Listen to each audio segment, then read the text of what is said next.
늦은 밤, 나는 고향집 다락방에 올랐습니다. 삐걱거리는 계단은 오랜 세월을 견뎌내며 낯선 울음을 내뱉었습니다.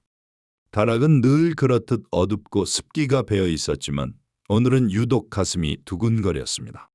구석에 놓인 낡은 상자 하나가 눈에 들어왔기 때문입니다.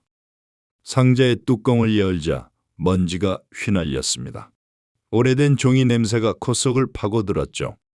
그 안에는 빛바랜 사진과 편지, 그리고 일기장 한 권이 들어 있었습니다. 떨리는 손으로 일기장을 펼치자 첫 장에 낯익은 글씨가 적혀 있었습니다. 형의 죽음은 사고가 아니었다. 순간 숨이 막혔습니다. 40년 전 내 형은 강에서 익사했다고 모두가 말했습니다. 하지만 나는 늘 의심했지요. 그날 강물은 잔잔했고 형은 누구보다 수영을 잘했으니까요. 그러나 마을 사람들은 침묵했습니다. 사고라며 고개를 저을 뿐 아무도 진실을 말하지 않았습니다. 그렇게 세월은 흘러갔고 나 또한 가족을 지키기 위해 그리고 생계를 이어가기 위해 의심을 묻어둔 채 살아왔습니다. 그런데 이제 이 일기장은 다시 그 진실을 내 눈앞에 끄집어내고 있었습니다. 내 삶이 조용히 저물어가던 시점에 과거의 그림자가 손을 뻗어 나를 붙잡은 것입니다. 나는 알았습니다. 이제 이 비밀을 끝까지 파헤치지 않고서는 편히 눈을 감을 수 없다는 것을. 형의 이름은 정우였습니다. 그는 마을에서 누구보다 성실하고 인정받는 청년이었죠. 늘 웃음을 잃지 않았고 약한 사람을 도우며 살았습니다. 하지만 그해 여름, 형은 강에서 시신으로 발견되었습니다. 나는 아직도 그 장면을 기억합니다. 강가에 모여있던 사람들의 웅성거림, 어머니의 절규, 그리고 끝내 말을 잇지 못하던 아버지의 굳은 표정. 모두가 사고라고 말했습니다. 미끄러져 빠진 거다. 그럴 수도 있지 않느냐며. 그러나 나는 믿을 수 없었습니다. 형은 어릴 적부터 강물에서 자라다시피 했습니다. 누구보다 헤엄을 잘 쳤고 조심스러웠습니다. 며칠 뒤 장례가 치러졌습니다. 그날 밤 아버지는 술에 취한 목소리로 이렇게 중얼거렸습니다. 정우는 그놈들 때문에. 하지만 더는 말씀하지 않았습니다.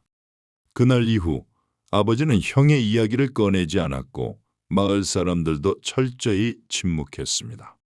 내가 알던 건 단 하나였습니다. 형이 그날 마을 유지 아들과 언쟁을 벌였다는 사실. 그 아들은 지금 마을에서 존경받는 어른이 되어 있습니다. 학교 이사장이며 자선가로 알려져 있죠. 모두가 그를 칭송합니다. 하지만 내 가슴 깊은 곳에서 형의 차가운 시신과 함께 묻혀있던 의심은 사라지지 않았습니다. 그리고 지금 일기장은 내게 속삭이고 있었습니다. 형은 살해당했다. 진실은 가려졌다. 나는 다시 다짐했습니다. 침묵으로 살아온 지난 세월을 끝내야 한다고. 형의 억울함을 밝히지 않고는 나는 편히 눈을 감을 수 없을 테니까. 세월은 무심히 흘렀습니다. 나는 가족을 이루었고 아이들을 키우며 평범한 가장으로 살아왔습니다. 하지만 밤이 되면 형의 얼굴이 떠올랐습니다. 강가에 누워있던 차가운 형의 모습. 나는 차마 눈을 감을 수 없었습니다. 어느 날 다락방 일기장을 다시 펼쳤습니다. 거기엔 형의 글씨가 아닌 누군가의 기록이 있었습니다. 정우는 유지의 아들에게 맞았다. 강가에서 몸싸움이 있었다. 그리고 정우는 돌아오지 않았다. 글씨는 급히 쓰여 있었고 공포가 묻어났습니다. 나는 그 순간 깨달았습니다. 이건 단순한 의심이 아니라 누군가가 남긴 증언이라는 것을. 수십 년 동안 나는 침묵 속에서 살아왔습니다. 하지만 이제 더는 묻어둘 수 없었습니다. 형의 죽음을 덮은 채 평생을 살아온 나 자신이 가장 비겁했음을 인정해야 했습니다. 복수. 그것은 단순히 분노가 아니었습니다. 그것은 형에게 바치는 마지막 의무이자 나 스스로를 구원하는 길이었습니다. 나는 옛 친구들을 찾아 나섰습니다.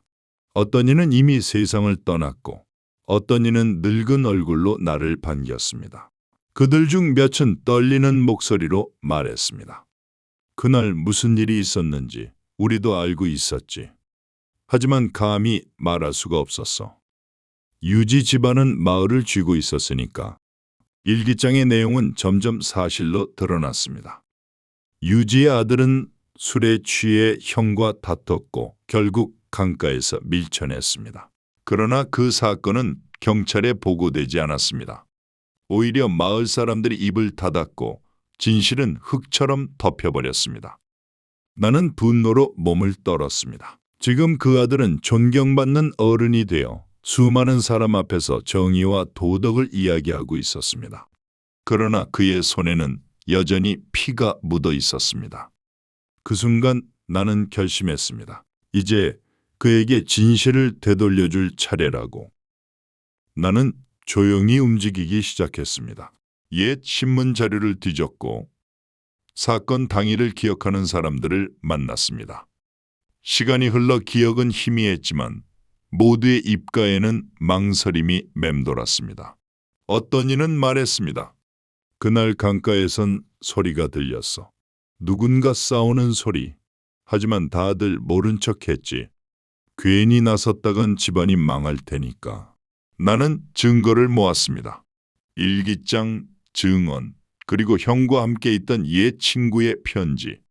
하나씩 모아지자 퍼즐이 완성되어 갔습니다.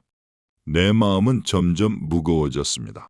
복수는 단순히 칼로 베는 일이 아니었습니다. 진실을 드러내는 순간 수많은 사람들의 침묵과 비겁함이 함께 드러나야 했습니다.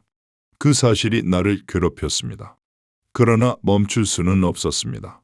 형의 이름을 되찾기 위해 나는 끝까지 가야 했습니다. 결정적인 날이 왔습니다. 마을 회관에서 유지의 아들이자 지금은 이사장이 된 자의 기념식이 열렸습니다. 수많은 사람이 모여 그를 칭송했습니다. 나는 무대 앞으로 나섰습니다.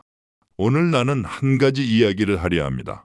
수십 년 전 강에서 죽은 청년에 대한 이야기입니다. 그 청년의 이름은 정우였습니다. 사람들은 술렁이었고 그의 얼굴은 하얗게 질렸습니다. 나는 일기장을 펼쳐 보였습니다. 증언과 편지를 공개하며 모두가 외면했던 진실을 하나씩 드러냈습니다. 결국 그는 무너졌습니다.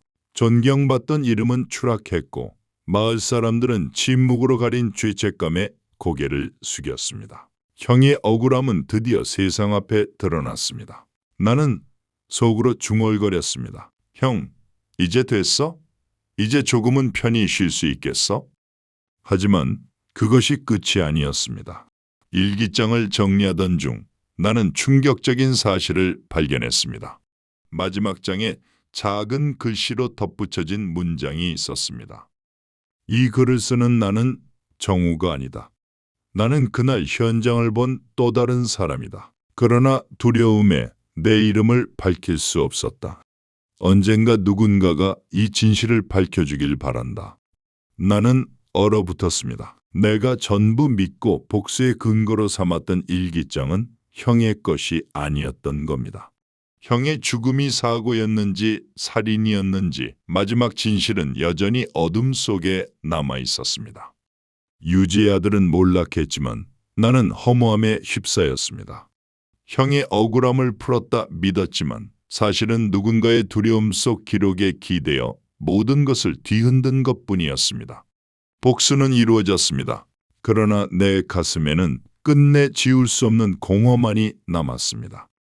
진실은 언제나 우리가 바라는 모습으로 존재하지 않는다는 것을 나는 이제야 깨달았습니다.